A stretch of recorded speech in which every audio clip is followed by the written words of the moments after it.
نحمده ونصلي ونسلم على رسوله الكريم أما بعد فأعوذ بالله من الشيطان الرجيم بسم الله الرحمن الرحيم أقيموا الصلاة وآتوا الزكاة واركعوا مع الراكعين صدق الله مولانا العظيم وصدق رسوله النبي الأمين الكريم قال النبي صلى الله تعالى عليه وآله وسلم عن أبي الدرداء رضي الله تعالى عنه وعن رسول الله صلى الله تعالى عليه وسلم قال الزكاة قنطرة الإسلام إن الله وملائكته يصلون على النبي يا أيها الذين آمنوا صلوا عليه وسلموا تسليما اللهم صل على سيدنا ونبينا ومولانا محمد وعلى آل سيدنا ونبينا ومولانا محمد وبارك وسلم وصل عليه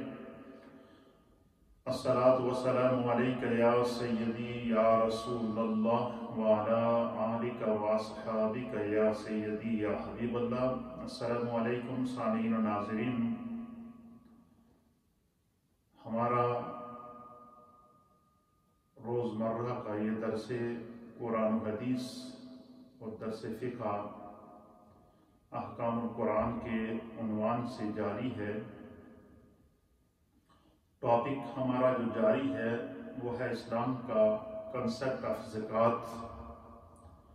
اسلام میں زکوٰۃ کی اہمیت، برکات اور سرمایہ دارانہ اور سودی نظام کے مقابلے میں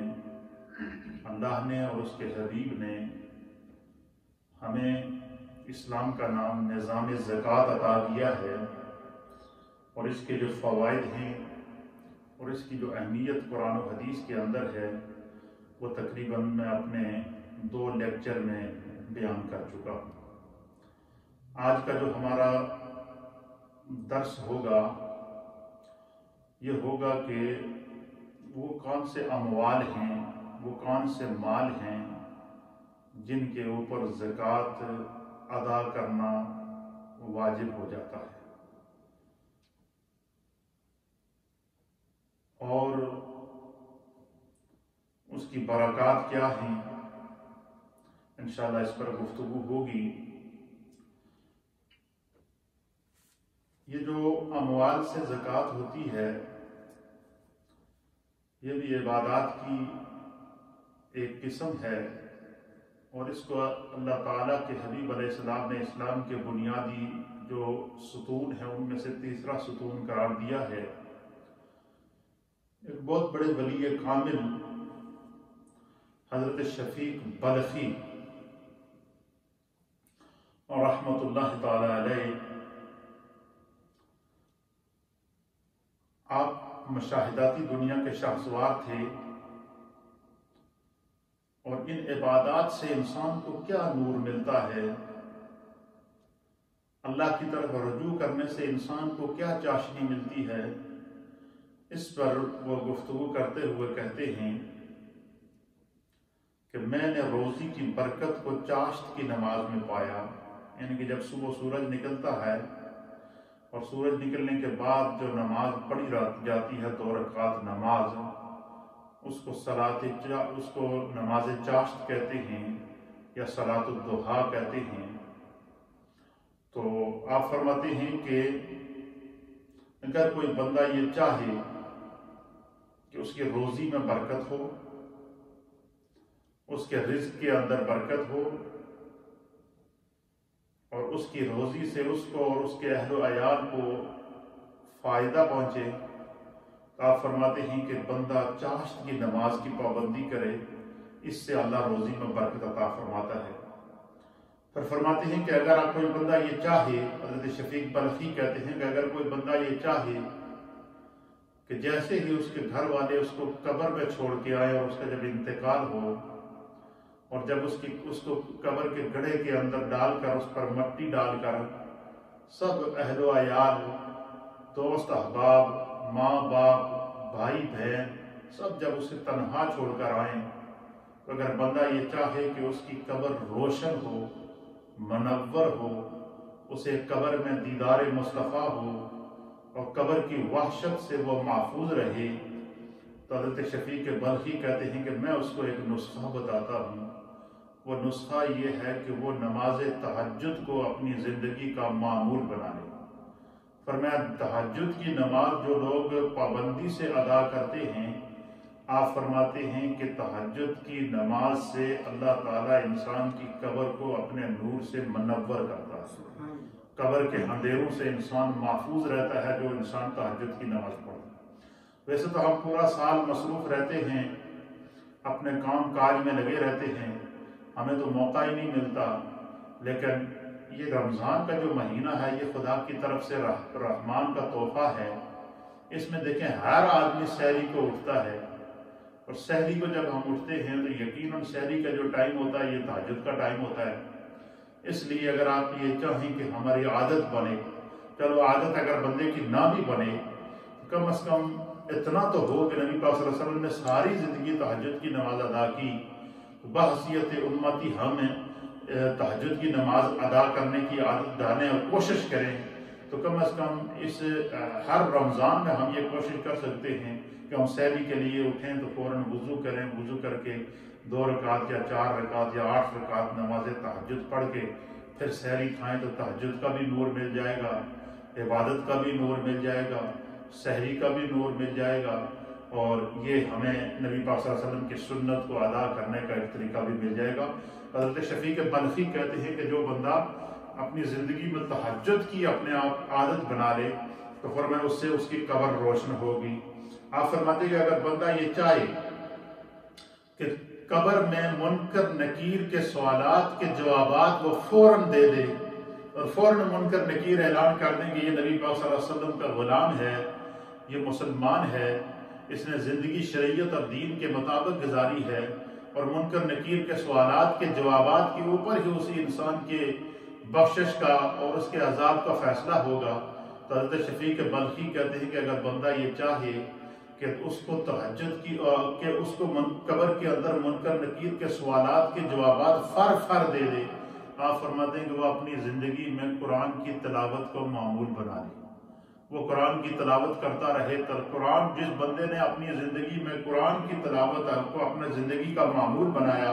اور جب بھی اسے وقت ملتا ہے چلتے پھرتے اٹھتے بیٹھتے وہ قرآن کی تلاوت کرتا ہے، تو فرمایا قرآن کی برکت سے اللہ تعالیٰ اس کو منکر نکیر کے سوالات کے جوابات میں بڑی ہی آسانی عطا فرمائے گا۔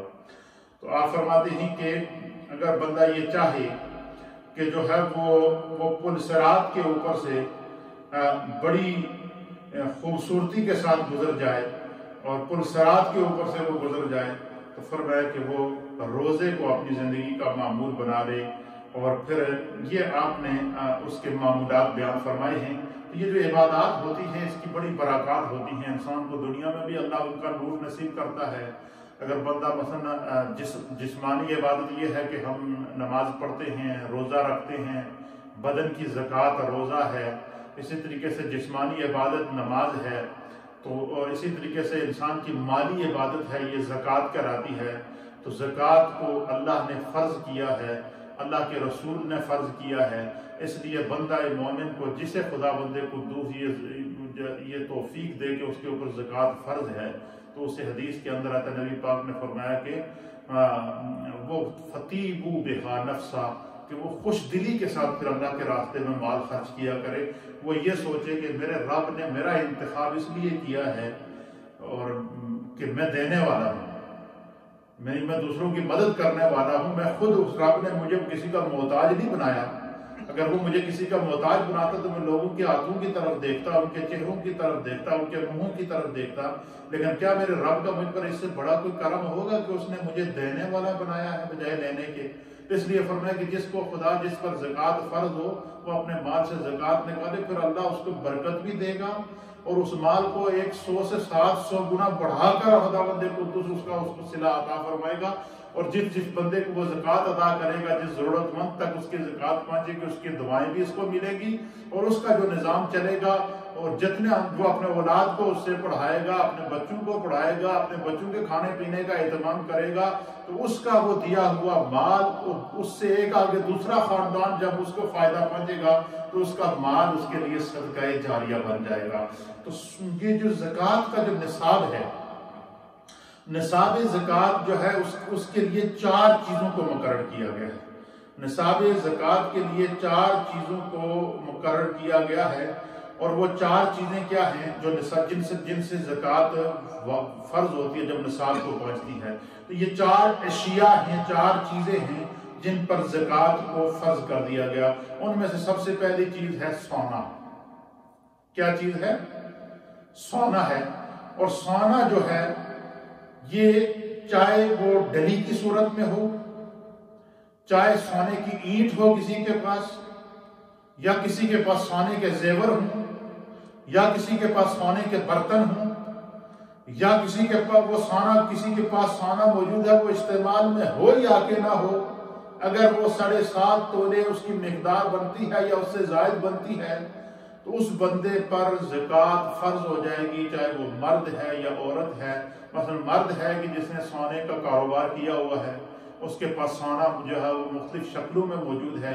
ڈلی کی شکل میں ہے، اینٹ کی شکل میں ہے، زیورات کی شکل میں ہے، برتنوں کی شکل کے اندر ہے۔ تو اس طریقے سے جو ہے وہ سونا کسی بھی شکل کے اندر ہو۔ دھاتوں میں سے یہ سونا اور چاندی، یہ 2 دھاتیں ایسی ہیں، چاہے یہ کسی بھی شکل میں ہوں، چاہے اسی طریقے سے یہ کسی چاہے ڈلی کی شکل میں ہوں، چاہے یہ اینٹ کی شکل میں ہوں، زیورات کی شکل میں ہوں، کاروبار کی شکل میں ہو، اگر یہ نصاب کو پہنچتی ہیں تو اس کے اوپر زکوٰۃ واجب ہو جاتی ہے۔ چاہے یہ خالص سونا ہو یا اس میں کچھ سونا ملا ہوا ہو، کچھ اس طرح کو ہو، غالب اس کے اوپر سونا ہو، تو بہرحال سونا کسی بھی شکل میں ہو،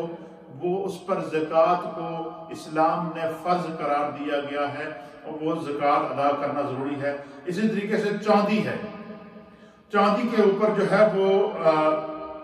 وہ چاندی چاہے ڈلی کی شکل میں ہو، چاہے وہ چاندی اینٹ کی شکل میں ہو، زیورات کی شکل میں ہو، اور برتن کی شکل کے اندر ہو، استعمال میں ہو یا نہ ہو، اگر وہ خالص ہو یا اس کے اندر کچھ ملاوٹ بھی ہو، لیکن وہ اس کے اوپر غلبہ جو ہے وہ چاندی کا موجود ہے، دھات کی شکل کے اندر ہے، تو فرمایا کہ وہ